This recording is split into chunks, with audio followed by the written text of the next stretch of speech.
a quick one here.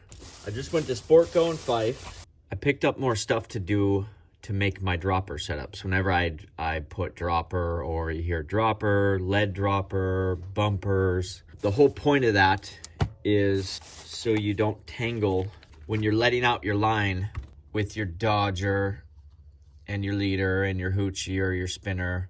Your bumper goes between the dodger and the lead sliding dropper. A bumper consists of 60 to 150 pound mono, and it's really rigid, so it allows you to descend fairly quickly, drop it as fast as you want. But I need to make more.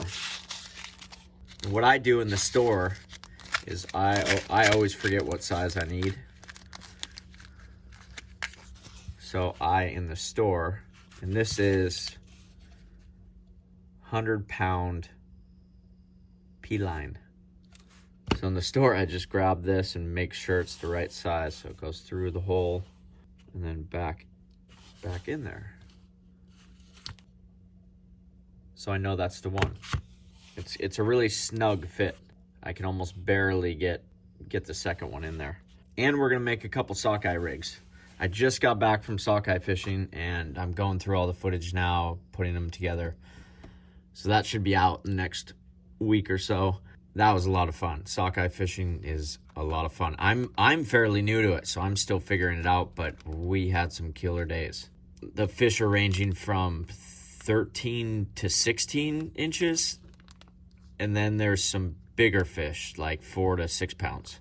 But a lot of little fish, a lot of little sockeye this year. I want my bumper to end up at 26 inches. And it doesn't matter, 24, 22, 18. It doesn't matter. It's just I'm going to tie it at 25, 26, somewhere around there. Let's cut these at 33. I'm going to make 4 of them.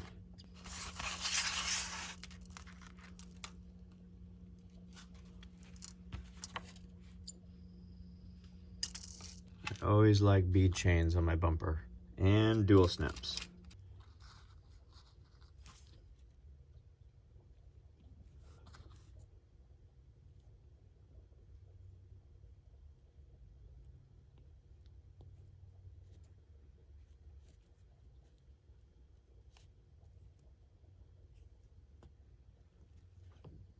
Not much of a loop you need to leave.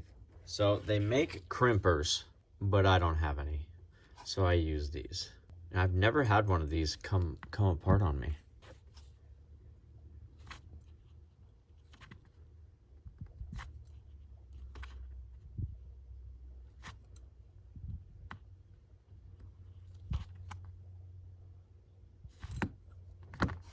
Like so.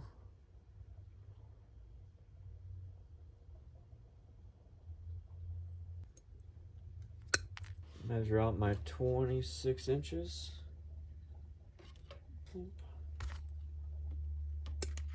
Another one of these, and that finger's at 26. I want it somewhere there. And this does not have to be scientific. An inch or 2 or 3.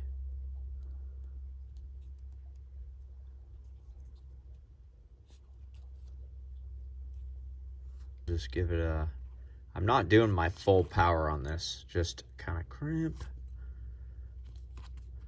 crimp, crimp, crimp. If you do, you can cut through this real easy.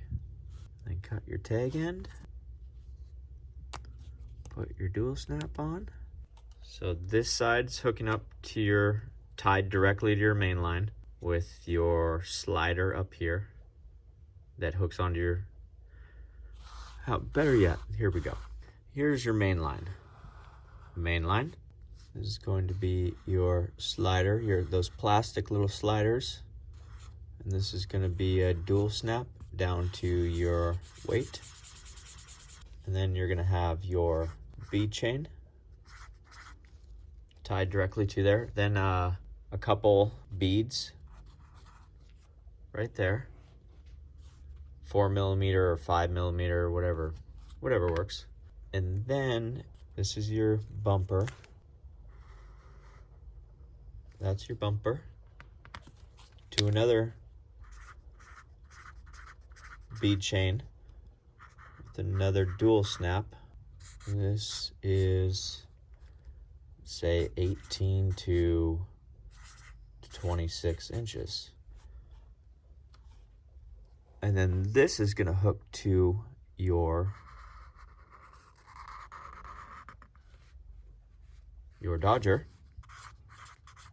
And I switch all these out to dual snaps too, to your lure, hoochie, spinner, whatever. There it is right there. This is 80 to 150 pound. The whole purpose of this is when you're descending this comes back and goes and tangles. And I call that a catastrophic tangle, when all this comes back and it's just in a ball. So this bumper is what protects this from bending back and getting back into your gear. That's why it's so stiff. You want stiff monoline here. That's why 80 to 150 pound. And it gets your weight. The purpose of a bumper is it gets your weight away from your Dodger. That way your Dodger can still do its thing. If you had the weight right there, it would just, it wouldn't do much. And then your lure wouldn't do much.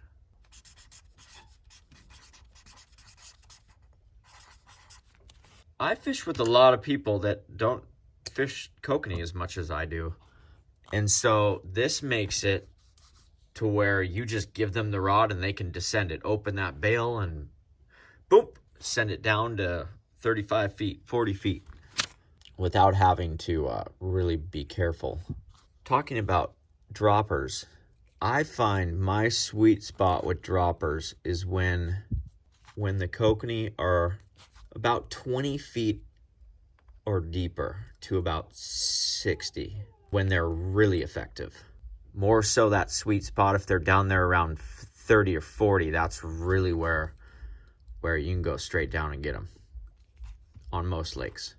Even Chelan, when they're down 100, 120, you could still get those kokanee to come up in that clear water if they see it good enough. Okay, next we're gonna tie up some sockeye rigs, because I'm headed back on, definitely by Monday, but I'm heading back to the sockeye grounds.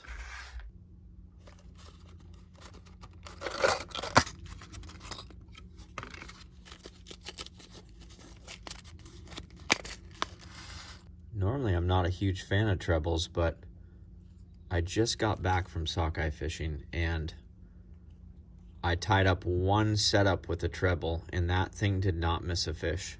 Every takedown was landed. And pretty much this top hook is just to hold your shrimp. So your shrimp's gonna dangle down to about there. 1, 2, 3, 4, 5, 6. 1, 2, 3, 4, 5, 6.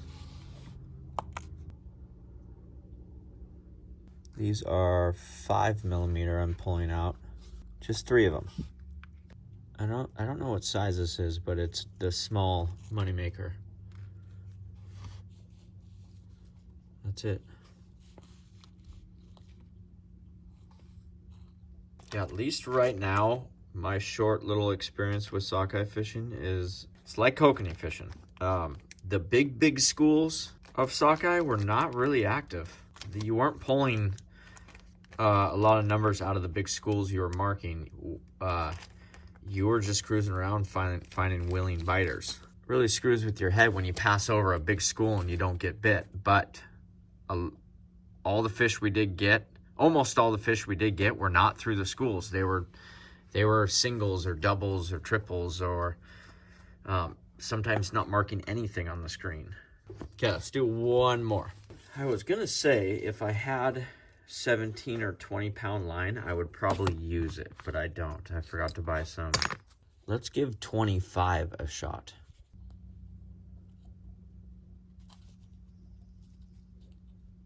1 glow, 1 UV, 1 glow. All right, I think that's it. Tied up a few bumpers, a few sockeye rigs. If you're still with me, I'll show you this.